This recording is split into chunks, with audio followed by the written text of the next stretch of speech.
One of the first conversations I remember having with Brendon Chen is that he told me that he identified very strongly with BoJack Horseman. First of all, that tells you a lot about the kind of person Brendon is.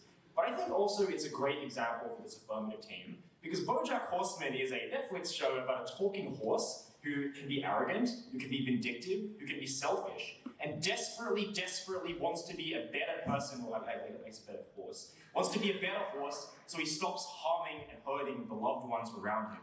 We think that these are precisely the kinds of people who opt into these moral enhancement drugs on the outside. The first question I'm going to ask is, who are the kinds of people that are likely to take these drugs? I think the first group of people are people like BoJack Horseman, who want to become better, who can identify character flaws that they have, but simply do not know or do not have the capacity to change those emotions. Second of all, I think that you are likely to actually get a lot of buy-in from people who tend to be quite problematic. So that's people like racists. Number one, it's because they see themselves as virtuous. They rationalize their behavior to themselves by saying that, yes, I'm an empathetic person, I'm actually a compassionate person. They rationalize to themselves that they are all of those things, and so they are likely to take these drugs because they think it's going to reinforce and reaffirm the values that they already have. So you actually get buy-in from, for example, racists. And number two, people just want to seem good. That is to say, if you're the only person in a friend group who's taking like a moral enhancement drug, you kind of seem like a bit of a douchebag.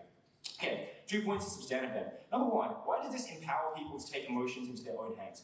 I think that a lot of individuals simply just want to be better people. And there are a number of reasons why individuals can recognize a lack of ability to express certain emotions or meet certain criteria, like being a super empathetic person, but they legitimately desire that capacity but cannot enact that change. Number one, it's because of the fact that a lot of people are inherently self-interested. That is simply for the reason that evolutionarily we have grown up to kind of, take our own selfish interest and self-preservation as the key motivating factor.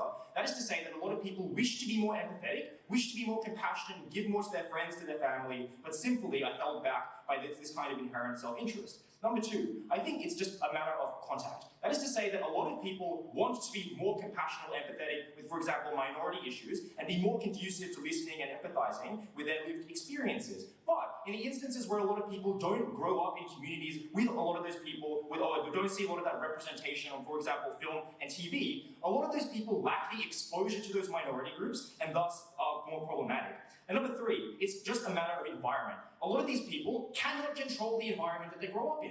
For example, if your father tells you all throughout your formative years that men have to be assertive, that men should not be empathetic and should not be compassionate to other people and should take themselves only, their own self-interest as the metric by which they should make decisions, that person did not agree to that. That person did not consent to having that kind of upbringing. And so even if they might want to desire to be a better person, all of those formative years of that kind of environmental pressure are reasons why that person cannot change their personality. Number four, I think there's a collective action problem. That's to say that a lot of people want to be more giving. For example, giving heaps of money to charity or doing, for example, volunteer work, but at the point at which not many other people are doing that, they feel like that's kind of a waste of their time. They should be getting to their 9-to-5 job and getting on the grind set, And so that's why a lot of people don't opt into those things at the moment.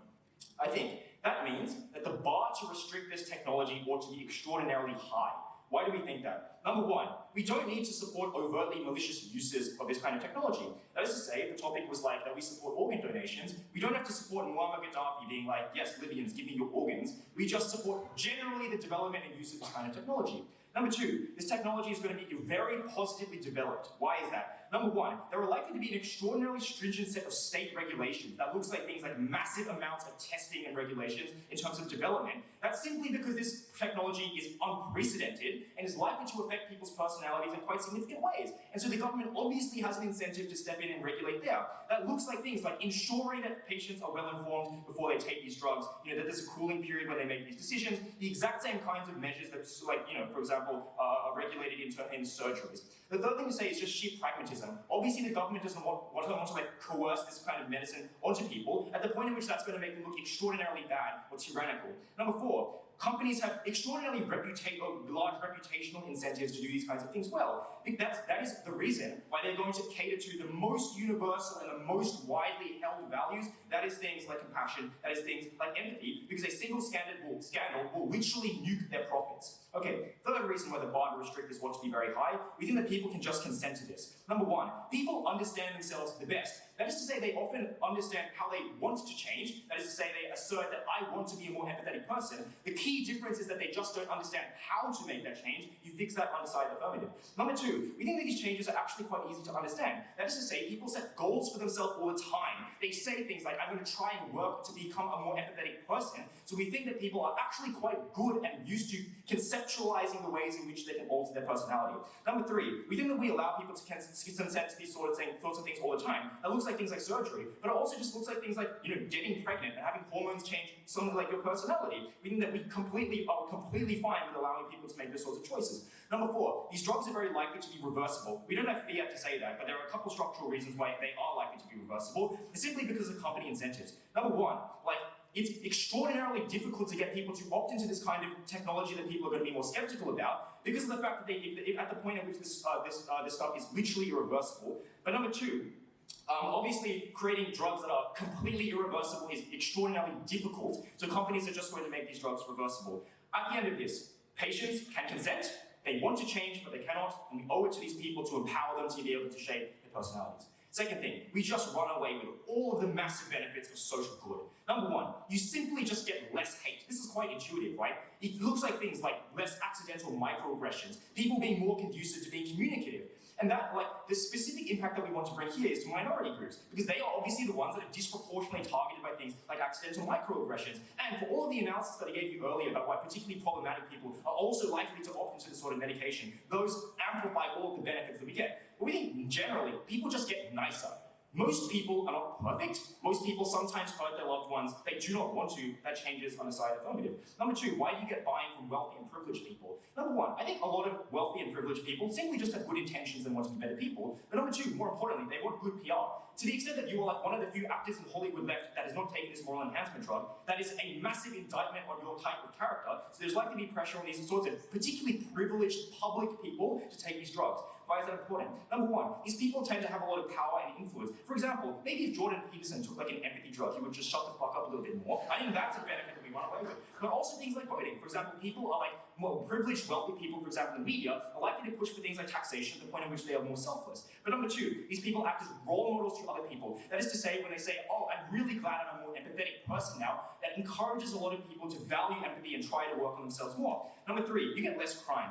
For example, a lot of people are don't have tendencies that they do not want to have but still have. Like people that are particularly aggressive, or the kleptomaniac who doesn't want to steal but steals out of compulsion. Those people do not opt into crime on the outside. And number four, you get more impetus for social change because you clear the barriers for social change. Number one, for example, people are more likely to empathize with minority communities, see their lived experiences analogous and similar. But number two, a lot of people are motivated, understand and are aware of minority issues and thus want to contribute, but they simply don't act because of the fact that there's a barrier to entry in terms of empathy and compassion.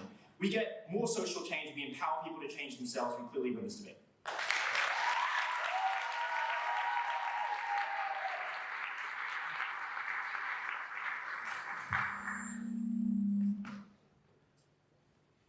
Thank you for that speech. First affirmative, I'd now like to invite the first native speaker to begin their case.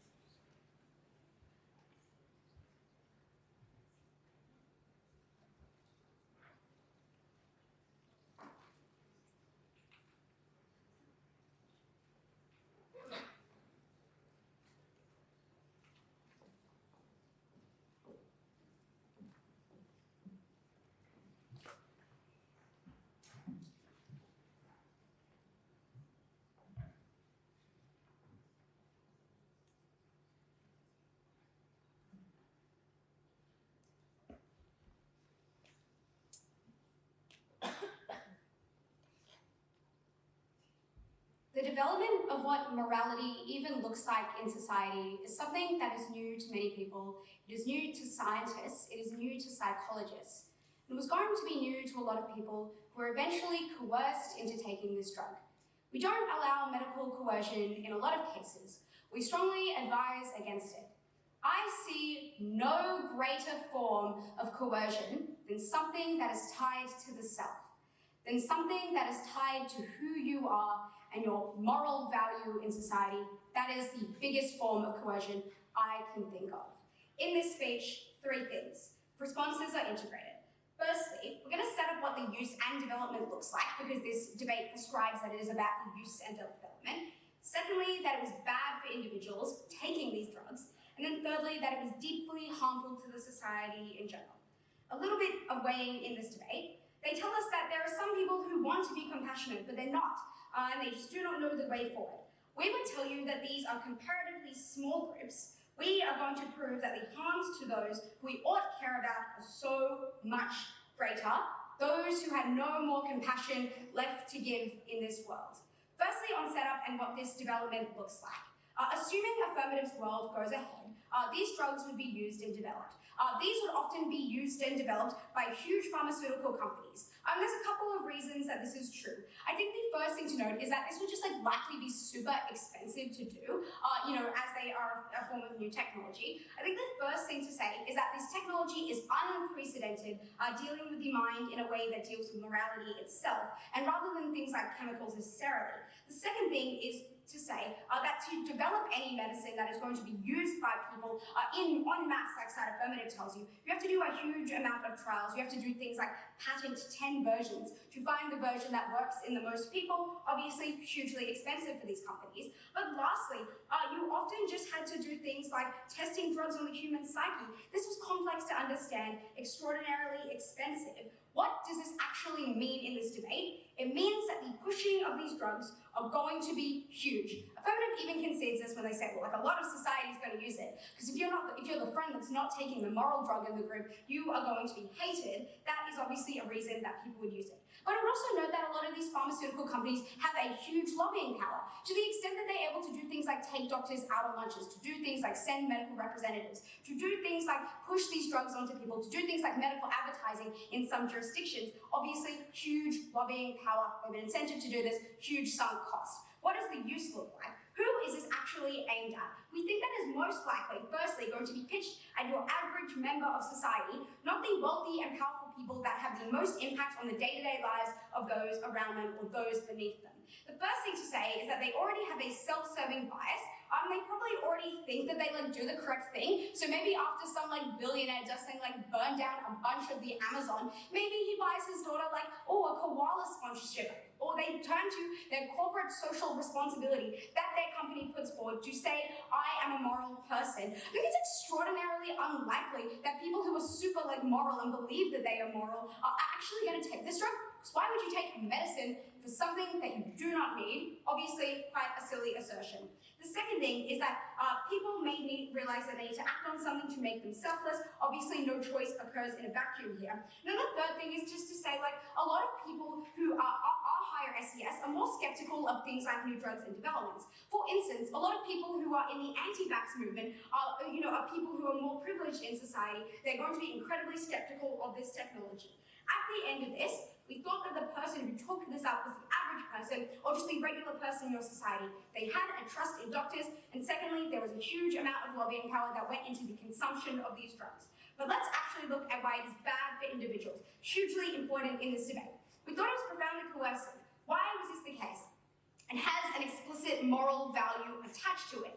Secondly, it was also just going to be things that were good and positive traits that people wanted to put forward. You were often going to be judged for not taking it. Thirdly, again, huge network effect.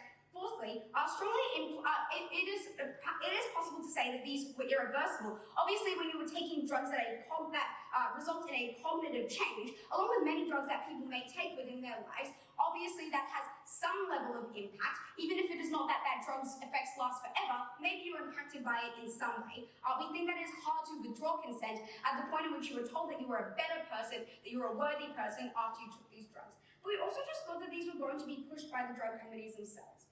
At the end of this, the impact is it was always bad to undergo medicine without your informed consent or with coercion because this was going to change your cognition, which leads me to the second reason why this was so harmful to individuals. It was likely to harm people. Firstly, it just bypassed your natural cognition. Your choices are a sum of your life experiences, and your choice is an endpoint of so many things that went into it. The sidesteps your natural impulses and your ordinary cognition. It is a drug. It is not a magical machine debate. This is obviously going to be something that can be harmful to people. Firstly, maybe on one hand, or on the charitable hand, it is like maybe you have like weird, unexplainable impulses that might confuse you a bit. Or on the other hand, it's just that you want to do something in your interest that is logical, but your biochemistry does not allow you to do it. It is like when people are in the fugue state, it is confusing, it is harmful, it does irreparable damage to that person's brain and the way that they interact in their lives. But it also just impacted individuals hugely. What was the reason that people, like the reason you care, even small changes? We thought that people were able to do things like the group that would take this was enormous, and the frequency, right? This impacted every choice you made in your life.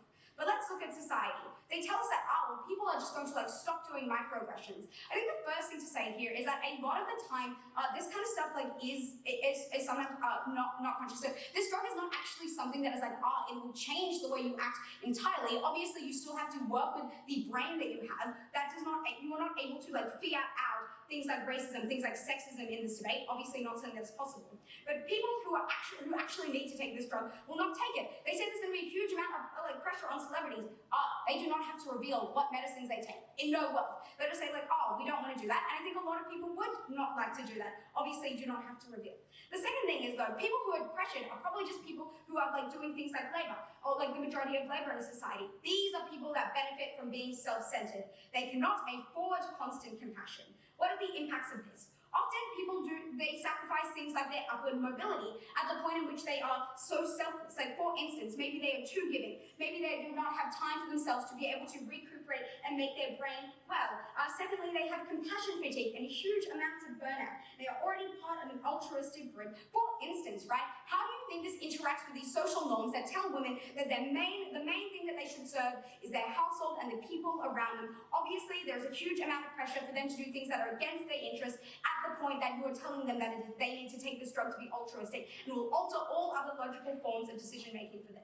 What do we think this actually means? We also thought that there was just a second group of people that were likely to be impacted in this debate. These were people like people in the criminal justice system or people like children. At the point in which you were able to tell somebody that you had a huge interest in like giving these drugs, maybe we will not, this is a condition of your bail to take this drug, or they forced you to do it. This was literally a group of people that you were forcing this mind control onto. The second group was things like children. People often gave their children medicines that were not particularly good for them. Children are at a point in their lives where they learn huge amounts of important morality. This was unnatural for their development. At the point at which they ever stopped taking this drug, their lives would be confused and difficult. At the end of this debate, we do not allow coercive drugs. We believe that your morality is an aggregate of your choices. Never prouder to affirm.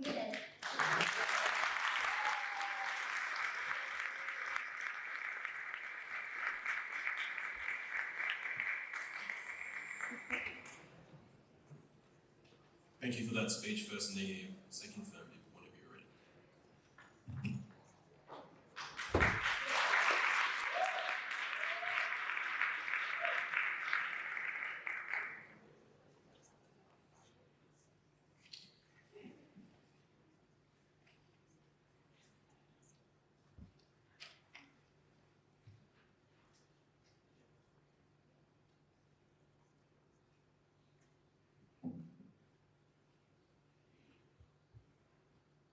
If the negative team wanted to talk about coercion, then they needed to consider what people were coerced to do in the status quo.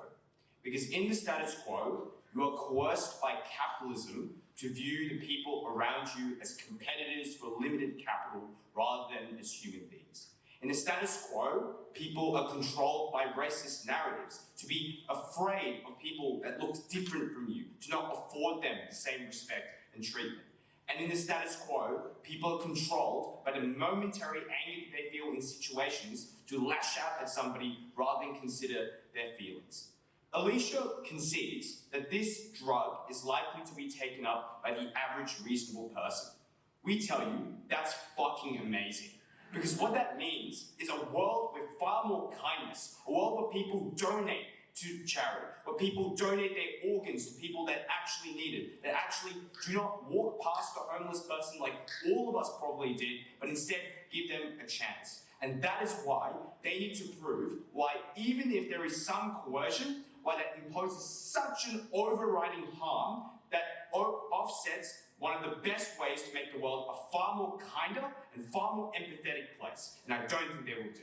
So, I'm going to do two things in this speech. I'll firstly talk about choice, and secondly I'll talk about why this makes the world a far better place. Let's start with choice. There are two fundamental problems with the argument presented by First Negative. The first is that it assumes that people actually have ability to choose their thoughts and to choose their morality in the status quo.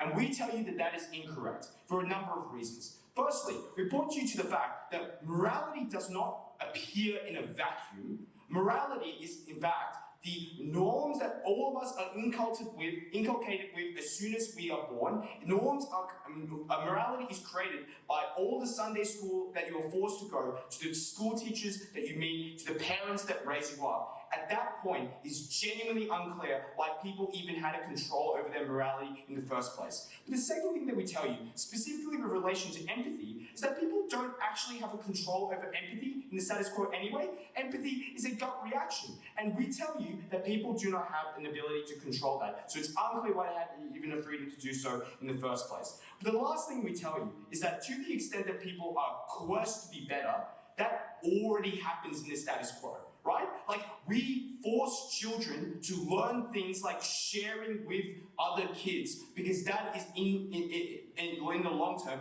far better for their interest. We do things like, for instance, prescribe people antidepressants in order to ensure that they live a well-adjusted emotional lifestyle. We coerce people to do things that are better for them because it's ultimately better for them. And that's the second problem with this argument, which is that even if you prove to me that people are maximally coerced, you can't prove that that is actually reasonable unless it actually puts them at a reasonable degree of harm. Let's deal with what they say about here. They say, well, sometimes it's sometimes bad to be too compassionate. And we tell you that in the instances where it's too bad to be compassionate, that's why you would moderate your consumption. Because we gave you the structural reason that this is likely to be a prescription drug, because every fucking drug is a prescription drug. But secondly, because companies have the incentive to make it a prescription drug in order for you to keep on coming back and keep on earning profits. But also, and that means that people are able to moderate their consumption. But secondly, I'm genuinely unclear in what instance is it too bad to be kinder to somebody when you're dealing with somebody else. Like, if there are jobs that require you to be a psychopath, probably those jobs shouldn't exist in the first place. Yeah? Like, it's genuinely unclear why that needs to be the case. And thirdly, to the extent that people are so burned out by compassion, that's why they moderated. Also, we are presumably going to be living in a world where there's psychological support out there for the reason that the world is now a kinder place. People are aware that people can be too compassionate and burnt out. People accommodate for that, and that is a good thing in and of itself. The last thing I want to deal with under this issue is talk about their analysis about corporations. All of this falls because of the very simple reason that, as Aleisha explains, this is a totally unprecedented drug, which means that it will receive the most unprecedented attention from the government. Because people don't want this to screw up. People don't want to become maybe less empathetic because the drug went wrong somehow. And that is why this government will likely to go through the most rigorous approval possible. But also, we tell you it's likely that you will make this choice with the best information, because people are informed of their own morality systems. You know what works for you. You know what you believe in, which means you have the maximum information to make this choice. At the end of this, I don't know why this is a harm, and even if it is, I don't know why you aren't able to make a meaningful choice about this. Let's move on to the second, far more important question, which is, why is it that this makes the world a better place? I first want to prove why this is likely to be taken up by the average person. And I want to be clear, the average person does not think that they are the most perfectly empathetic person. The average person is someone who wants to be empathetic but struggles to be. And there are three simple reasons to believe why that's the case. It's because most of us, when we do something hurtful, when we say something bad, we feel regret about it, right?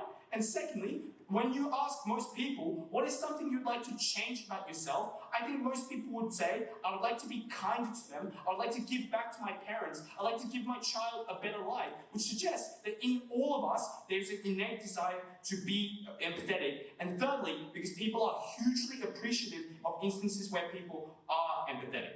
The problem we identify, though, is that we live in a world which makes it very hard to be able to be empathetic.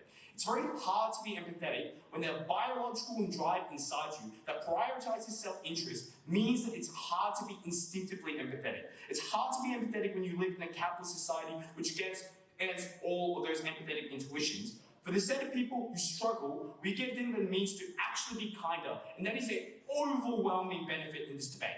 Firstly, because the average person is 60% of humanity, which means that this benefit captures the most people. But secondly, this benefit applies to literally every facet of life. Like if you consider if it might be good to make someone else happy, you multiply that utility. I think that utility is almost entirely infinite, and that's why that's a good thing. So, the last thing they only mitigate this with is the argument that well, wealthy people might not necessarily want to take this up. It's unclear why wealthy people don't also feel the need to be empathetic. It's unclear why wealthy people don't feel the insecurity inside them that says, maybe I should have been kinder to my wife and children. So I think they're likely to take it up. But the second thing that we tell you is that, as Aidan explains, this pressure to be empathetic is going to be uniquely applied. Which is to say that for the people who have the most power in society, the expectation that they take this drug is the highest. Because people understand that, for instance, world leaders like prime ministers, it's kind of a bad thing if they're not empathetic and that they're a total dick. And it's important that they are able to understand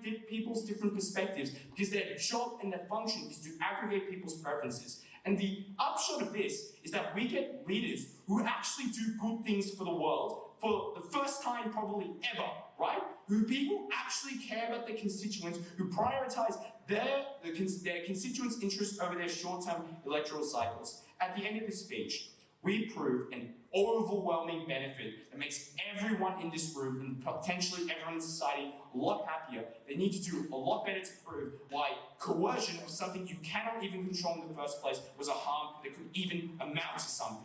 They're very proud to close.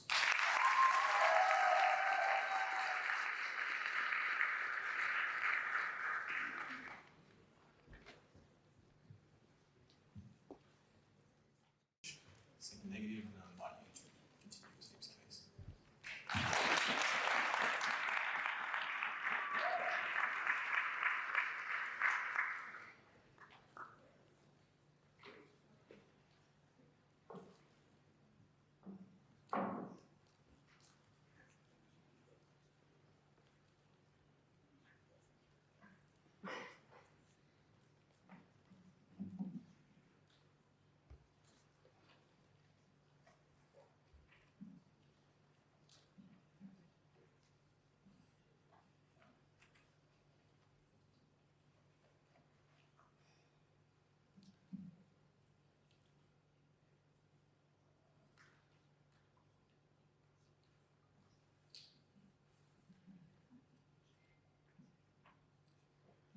I will note at the start of this speech that this is not the first time a similar question as the one in this debate has been asked. Could we alter people's cognition, the way that they view the world, the way that they make decisions, in a way that makes them happier, in a way that makes them conform to the kinds of behaviour that we expect of them, that we think will make them happier? And obviously these are relatively more extreme examples, willing to be charitable here. But this is the kind of logic that was used, for instance, to prescribe aggressive behavioural therapy to people with autism or ADHD. It was the kind of logic that was used to justify giving women lobotomies and queer people lobotomies, because they would be simply more well-adjusted to the morality that was expected of them at the time, the behaviour of them that was expected of them at the time. We say that these things are profoundly coercive, and even where people felt a little bit better because they conformed a little bit better to what they thought was expected of them, it left them deeply confused, it left them without a real sense of self, left them kind of in a daze, because they could not rely on the cognitive frameworks that they had built, the behavioural frameworks that they had built themselves. They did not know who they were, they did not know the choices that they were making. Let's firstly explain why this is really coercive, why you should care about that. Secondly, let's talk about how you actually become a better person, because I do not think they fix racism with a pill. I'm sure if that was possible, somebody probably would have tried it before the advent of this particular motion. So talk about coercion. Why should you care about whether this is coercive? We tell you that we care deeply about bodily autonomy in general. We do not want people to not have, for instance, informed consent when they engage with medical procedures in particular. We secondly tell you that this is one that fundamentally changes the way that people map out their cognition and their behaviour. That is a particularly profound impact to an individual. We liken this, for instance, often to sedation of patients for the convenience of medical practitioners when they are being aggressive or they're being rowdy for like long periods of time. We would note that this also applies to things that are like deliberately addictive in ways that are like designed to alter people's behaviour in the future. These things are especially bad and you should care about them. What do they say re coercion? They firstly say that, yes, we agree with side negative, this is an unprecedented technology, this is going to attract an enormous amount of regulation and an enormous amount of attention. We tell you that yes, there's probably an attempt to regulate these kinds of medications, there's probably an attempt to make them a bit safer, but we tell you that there's equally an enormous incentive to push as much of this drug as possible on people. For reasons we give you, Aleisha, to relatively little response. The R&D for this is going to be huge. It's going to be an enormous expense. People want to make back what they invested. We tell you that they will do things like hide how profound it is in its effect, how potentially like addictive or I guess like the inability to withdraw your consent and the extent of that. I tell you that they're very likely to do things like reframe the messaging around what is normal to put into your body and what is not. I would liken this to how extreme the response from the pharmaceutical industry to things like the development of opioid painkillers to treat everyday pain is. Like, it is truly an insane thing to put that much of a highly addictive and highly potent substance in your body for things like headaches, for things like some aches and pains. But pharmaceutical industry managed to normalize those things. We tell you at Aleisha that they will do the exact same thing with this kind of drug. They have every incentive to. We equally tell you that they have the capacity to do so. They have the legislators in their back pockets. They pull those strings. They pull the strings of doctors. They bribe them. They encourage them to push these drugs to as many people as possible. And that is likely to just be pretty profound in that sense. We tell you. They then tell you that other things are equally coercive. Things like your upbringing, things like the material conditions that you were put into, even things like having your hormones and your behaviour change because of pregnancy. We tell you that firstly, this is not a reason to have even more coercive things in even more circumstances, like more of a bad thing does not in fact make a good thing, or more of a bad thing happening does not make an additional bad thing acceptable. But we secondly tell you that this is a substantial deviation from the kind of, I guess, natural Aidan consent to being born or to having a brain or to having neural networks and having those interact with the world way. This is like a substantial intervention on behalf of other people. And that is a decision that we can control and an intervention that we can control. What do we then tell you about why this is profoundly coercive? We tell you that attaching something to morality in particular is especially bad and especially coercive because morality is enforced through shame. It is enforced through one of the most potent social tools that we have, which is the threat of becoming a member of an outgroup, a person that nobody cares about, a person that nobody will look after. They seem to co-opt this by saying like, yeah, you'll get your entire friend group into doing it. I think that's really terrible. I think that's awful. I think being shamed and being called a bad person for not wanting to take a drug that really fundamentally alters the way that you think is terrible, and is something, if that is something that they would stand behind, that is terrible. But we also secondly tell you that particularly vulnerable populations are likely to be pushed these kinds of drugs en masse. We tell you that parents who know, yes, are happy to give their kids like Prozac when they're like 8 years old under the status quo, which is something that continues to happen, are likely to just give them this instead when they are problem children. We tell you that people who cannot consent to medical procedures or cannot withdraw it in the same way because they're, for instance, wards of the state, I think the entire criminal justice system gets like absolutely bombarded with these kinds of drugs in high doses and in quantities that make them constantly in a day so that they are easier for guards to deal with or they're easier for society to deal with. And also would point to people who, for instance, lack what we would consider empathy. People who have things like autism, who have nothing wrong with them and should not be forced to conform to these standards. Let's definitely talk about how you become a better person, because this is really their path to victory. They say, well, we have a really huge net utility because we make everyone kinder. That is something that we're able to achieve. What do they say here? They say that people want to be less selfish but can't, or like want to be less biased but can't. We would tell you firstly, many of these people have absolutely no idea that they're being extremely selfish or extremely biased. So I think this reduces the scale of this benefit pretty substantially, especially for the worst offenders who are presumably doing the most selfish or the most racist things, have infinite excuses to justify the way they are behaving, unlikely to opt into this in the first place. But we secondly and importantly tell you that imputing empathy into someone or a higher degree of compassion does not input the necessary cognitive frameworks to make those things actually useful. Many people are deeply empathetic. Many women in the Civil War in the United States would put their lives on the line to go out onto battlefields to stitch the wounds of Confederate soldiers would go home and happily beat an African American to death. They did applying it within the moral framework that they had. Just because you have a larger percentage of the way that makes them act in a particular way does not mean that they can control who you apply that to. Many people are profoundly empathetic to those that they love, to those that they consider worthy of that empathy. It is unclear that you make people fundamentally less racist. We tell you that those things are cognitive things, saying something that they explicitly cannot control. To the extent that they claim then that yes, this is a buy-in problem, like you don't have a sufficient empathy points to engage in non-racism. Absurd claim. This engages an enormous amount of complacency at the moment that people take this medication.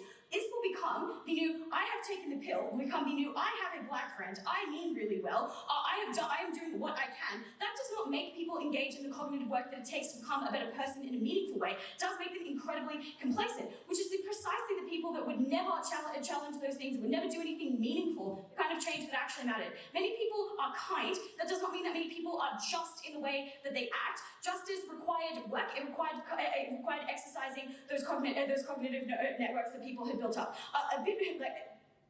Just because they have a bit more empathy or altruism along the lines they would already apply empathy or altruism does not mean they will change the lines on which they apply those things. They secondly imply that, like us, people just don't know how to be kind. Either they want to, either they don't, or they don't want to, and they do in fact know how to be kind, in which case they won't take this, or they have deeply unfortunate circumstances, like capitalism has forced them to be selfish so that they can get ahead and secure a better life for them and their family. Unclear why you should erode the consent and the ability of those people to achieve upward mobility. Why is this coercive? Why is this then incredibly coercive in the way that it forces people to be a better person in a specific way? I think this is not kind of a genuine morality, and is not really meaningful in many of the ways that they really need it to be to win this debate. It's unclear that they actually achieve the purpose of anti-racism or anti-sexism, and it is absolutely clear at this point that this is something that alters the states and minds of millions, potentially billions of people. Never been prouder, and for the last time at this competition, tuning in.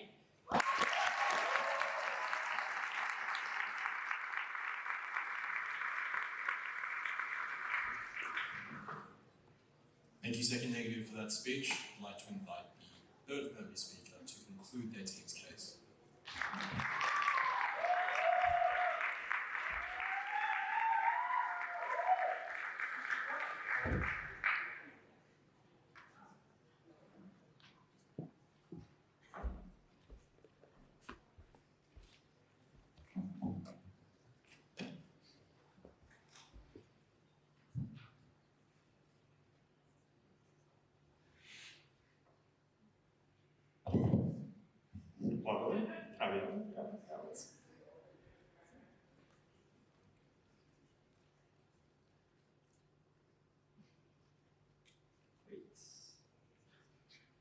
It's telling me it's a low power. No, it's okay. In the wise words of a debater much better than I, who are we to deny people the ability to escape the tyranny that biology has imposed upon them? The problem with side negative is they seem to believe that people don't want to change, that they cannot transform over time and become better people. They seem to think that racists will always be racist, that people who aren't empathetic don't regret that they are not more empathetic and do not wish to be more empathetic. That is why I think we handedly win this debate. Question 1. How likely is it that individuals will regret taking this pill, and therefore, who takes these moral enhancement drugs? The first thing is to explain is that we just give you a set of reasons why there are some people that have good intentions. Is it just so hard to believe that there are people in the world who desire self-improvement? They talk to their friend and they say, why do I not understand this person? When they have conflicts, when they have arguments, when they talk to their wife and they see that their wife is growing increasingly distant, they ask themselves, what am I doing wrong? How can I be a better person? And that is that there are lots of men who want to be allies, there are lots of people that want to improve themselves, and this is one way that individuals are allowed to do that. But second, it is to just simply argue that people regret their flaws. That is that individuals can hate the fact that they do not understand why certain things exist in the world, that people can look at themselves and hate the person that they see in the reflection, because they see themselves as particularly cold, they see themselves as particularly detached, they want to be a different and better person. There were 4 reasons that we explained at first why this was incredibly probable. That was, human nature exists and evolution has made people greedy greedy meant that they often take from other individuals in zero-sum games, and it was unclear why we should not break away from what evolution has imposed upon us. Second was that individuals often did not have historical exposure, and just because individuals had not grown up with a bunch of minority group individuals around them, was no reason why they ought not take this to be able to better empathize with those individuals. Third was that they were often desensitized, because when people went through periods where they were bullied, when they had sets of personal tragedies, when they'd gone through things like warfare, they left those experiences a colder and darker person inside. It was deeply unclear why people could not say, I want to change that, I want to be able to feel more strongly again. But it was, just lastly, that there was a lottery at birth. It was so unfair that people could just be more empathetic or less empathetic. We gave people this power, and that was an important and highly rational decision. What is side opposition's response? They give us one where there are some instances where people aren't perfectly rational. True, that is why we have sets of standard medical regulations, such as ensuring that individuals are fully informed, ensuring there is a cooling off period, ensuring that only doctors provide this information or these prescriptions, etc. That seems like normal medical practice, but specifically they argue there is marketing from pharmaceutical companies without any explanation of what that marketing preys upon. Of course, guess what? It would be our analysis of individuals' desire to improve. They prey upon individuals' regret about how they are not a better person. That is why this marketing is not irrational, is fully rational, because it must build upon existing desires. But second, they argue, look, why is it that people, when they aren't more empathetic, this makes them irrational? Because Aleisha says they are a bit confused, they're internally conflicted. Firstly, internal conflict is not irrationality, it is fully rational, it is a conflict within yourself that is a debate. But second, if this is true, this is exactly why we need this drug, because it ends this internal conflict, allows people to truly be themselves who they want to be, to no longer be internally conflicted and confused. But thirdly, they push, look, you conform to your friends because you feel a bit of shame and immorality. Yes, it's fine if I want to go gymming because my friends go gymming. It is fine to escape shame. This seems totally rational to me. Side opposition never explains why this shame is so overwhelmingly debilitating that it disables all our capacity to make decisions in a meaningful sense. So, last push they give is one that is an incredibly long bow about how pharmaceutical companies are so oppressive and have structural reasons to be so powerful that they have these big incentives to be deceptive. But actually we preempt this at first by explaining that these companies need trust. We explain there is incredible risk with the tremendous investment that they have put in their products, and to the extent that the public does not buy these drugs and they do not trust how these drugs will operate because of this deception, to the extent that any scandal is incredibly risky for these pharmaceutical companies because they don't know if the government's now going to regulate them because of this one little incident that has occurred that meant that pharmaceutical companies were incredibly unlikely to be particularly deceptive or manipulative, because this is a particularly new drug that was not known as well, that people did not trust in the same way.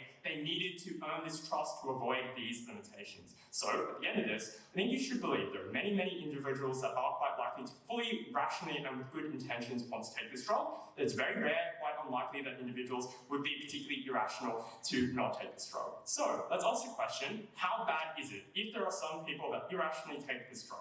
Side opposition gives us 3 pushes. 1, it changes their identity such that they cannot opt out clearly. This mechanism was a little bit strange, because if it is true that becoming more empathetic means you cannot opt out of this drug, that suggests that you cannot now live this life without being more empathetic. You feel so good that you now can feel what other people feel. Why is this not totally rational? How does this prevent you from opting out? But second is to point out we accept all sorts of drugs and medications that people can't opt out of all the time, right? We accept that surgery, you can't just say, no, I no longer want to amputate my leg. And for instance, people get pregnant. You can't just be like, yeah, I no longer want to go through that pregnancy. And what that suggests is that it's not particularly important that this changes individuals' identities in some ways, but the ability to opt out is not particularly meaningful. But second, they argue, burnout's going to occur here.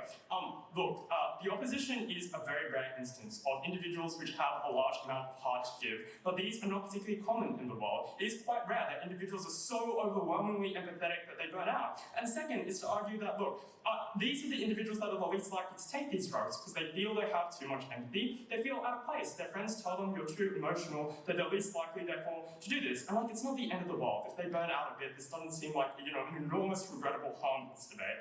At the end of this, what this drug looks like and the harms of this drug don't even remotely resemble what Conna tells you about someone who has ADHD that has had to go through therapy. The harms of not fully consenting aren't particularly meaningful. So, where is the bar for intervention in this debate? Why is it that the government should never intervene? We allow drugs that change people's identity all the time. We allow people to take steroids. We allow people to take the pill, which is a bunch of estrogen that fundamentally changes how they feel about the world and the people they see.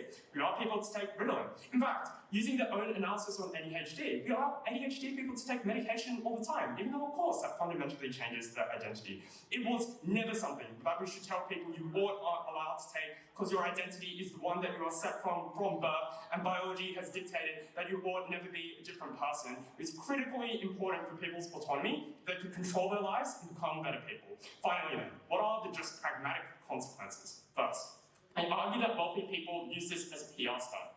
Let me explain this actually a really good thing. Because who would have guessed it? Yes, wealthy people might not be the most pathetic group, but upon taking this drug, they may feel more suffering of their employees. They may have a greater inclination to donate to charity. This may genuinely prompt the very transformation that side affirmative seems to want from these people. But second, side negative rather, second is that they argue individuals become more complacent, but this is like incredibly obvious to point out when people are being tokenistic and complacent in their lives. But even if they're willing to take this drug, they probably have good intentions of, I want to be a better person. It's pretty unlikely that they are now complacent after this. But finally, they're just like the most unempathetic people are unlikely to take these drugs. These are the individuals that are the most likely to take these drugs because they regret the fact that they aren't empathetic the most. They want to reform themselves and be a part of friends the most. That is why at the end of this debate, we have kinder people, we have more empathetic people, we have people living the life that they genuinely want to live.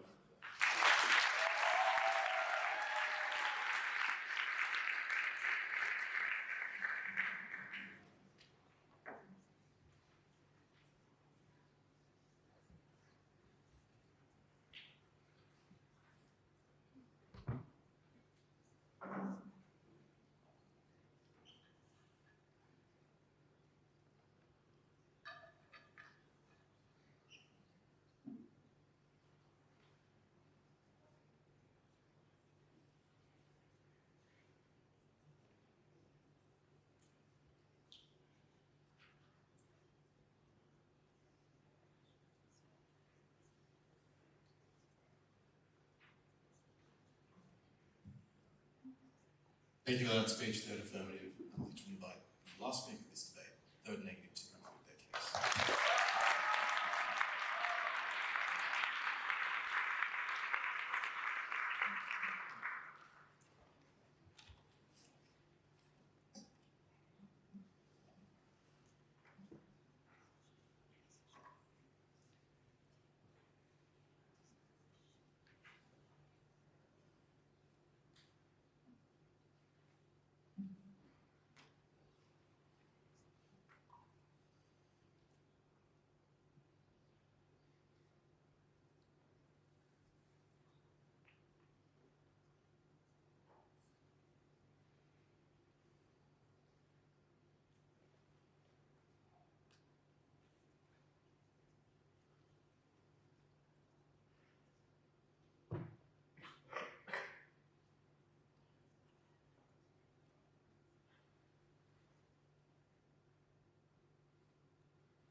What was clear in this debate was that there are clear reasons as to why people in the status quo are not as empathetic as we would want them to be. But we tell you that there are several reasons as to why forcing them to do so will make society worse. Because not only do you remove people from that choice, but this hurts the people who currently are the ones who are the brunt of empathy in society. It was women in this society that had to do things like make sacrifices for their family, upon whom the taking of this medication bears upon worse, because you break your back for your family, and that was something that we do not want to continue a cycle of. This speech is going to do two things. I'm going to look at the two different reasons as to why there is an empathy gap in the status quo and tell you why the attempt to bridge either of those gaps leads to far worse outcomes for society. The first will be to look at the sort of group of people who wants to be empathetic but struggles to be. Let's say that, like the willfully ignorant group of empaths in this group, the ones that are, trying to address racism but simply don't know how to fix their cognitive biases or something. I think that this is where they hedge a lot of their bets on in saying that you do get some sort of social improvement because you want to be a good person, you want to be non-racist, you want to be pro-equality, but you just do not know how. And I posit to you that this is an unimportant thing in this debate by virtue of the fact that this is a small group. If you are truly good, you are not the problem that society suffers from. You're probably trying to do better things and you're probably trying to take better steps. They claim that you try to fix racism and social discrimination because people want to be more compassionate, they're aware of their biases but don't know how to fix them, is a ridiculous one for two reasons. Firstly, they never prove to you why the people who are guilty of discrimination in this debate are actually the ones that are going to uptake this, right? Because if you are a little bit racist, you don't change because of the fact that we do not fix that cognitive dissonance, as I'm about to tell you. But for the people who are super racist, why on earth do you have an incentive to want to do something that challenges a core belief of yours? Secondly, as Conna tells you, this might fix the empathy problem, but it does not solve the issue with your cognitive framework. This was a problem mismatch solution. Maybe the affirmative team, like in their best case, solves absolute hate crimes, but those hate crimes now manifest in things like microaggressions. You are so beautiful, smart, intelligent for like XYZ social group. That was how that manifested because people did not know what to do. What do we tell you on this group of people that are trying to do better but simply cannot? We tell you that you shame that group of people and you make them unwilling to take this drug in the first place because of the fact that they feel so terrible of everyone taking it around them that they never wanted to do it in the first place. We tell you this is incredibly coercive and we get two responses from this negative team. The first is to say that you know yourself the best. Obviously, you cannot consent to something that you do not comprehend the effect of, no matter how much social messaging there might be around such a thing as, like this sort of like moral pill. You don't know your own neurochemistry. You don't know how you're going to react to it. You don't know how this is going to affect you. The second response is that you consent to a lot of other things that are analogous to this, things like surgeries, but they miss the nuance of Aleisha's speech, which tells you about the network effect. Because everyone around you is taking a certain thing, that means that you have to take it too, right? Because no one is getting it's not a situation in chemotherapy that every single person around you gets chemotherapy and that you get it. You only get it because you were in need of that. The only reason that you cannot consent here is because of the fact that it is a socially coercive pressure that you simply have to take, right? The impact of this was that the people who we care about in this debate that the opposition cares about in this debate are never going to uptake this in the first place, because if you are a truly good person and you simply want to fix those biases, your inability to become less racist turns you off this thing, you feel shamed, but as I tell you, this is actually not the most important group in this debate. And that turns me to the second question as to why there is an empathy gap in current society. They tell you that the empathy gap exists because of the fact that people have a self-serving drive and point to things like capitalism as the reason for not wanting to do that. Their impact here is that people like the average reasonable person, the middle class, gives more to charity. The government now does more to things in taxation, and that was a good thing. Intuitively, is the middle class giving away lots and lots of their money to those poorer than them an actually good thing, right? I think it isn't. You as the middle class ought to have your money and you ought to be able to exercise those preferences. But three further responses. Firstly, the amount of money and the actual benefit that they want to claim is one of incredibly small scalative harm, right? Because the middle class simply does not have the money that is required for you to make important changes, right? Secondly, charities are organizations that take up lots of that money anyway. But thirdly, right, not much ends up getting to that person in the first place because charities are terrible. We all know the Red Cross sucks, right? Maybe even then, the poor is enriched by the little bit that does end up by them. Why was this something that was unimportant? It was because it drove that middle class down and increased the advent of income inequality. Because the middle class is now losing that money. Every time you see an ad for charity, you donate. Every single time you see a homeless person, you give them your coins. Every single time a member of your family needs a loan, you give them that loan, never expecting it to be repaid. You are losing that money. The impact of this was all of the impacts of losing money, of not being able to exercise choices, of being reduced to a state of a lower middle class. We tell you that the harm of this model is one in which inequality happens. They say that the rich want, they say that our claim is that the rich want to give money because that is a PR stunt. I don't know whose speech you heard that in Eugene. I don't think we ever said that. We told you clearly at Aleisha that the rich actually had a set of incentives that meant that you never were likely to donate. The rich was a group of people that we told you in setup was one that was never going to donate because they have the capacity to donate, but do not choose to do so in the status quo. Instead, they choose to spend it on ridiculous things like their 8 investment property or modern art, things that bring them profit that they cannot even conceptualize the benefit of. This is an innately selfish population. They do not want to take it because they knew they were going to lose that money that they thought they actually deserved. This was not a rich that was going to accept this. What is the impact of this inequality that we tell you at Aleisha, and is the simple reason why we win this debate? It is because of the fact that you lock people out of social mobility. You lock the rich stay rich, the poor get far poorer. You lock people being able to abet that gap because it is so large.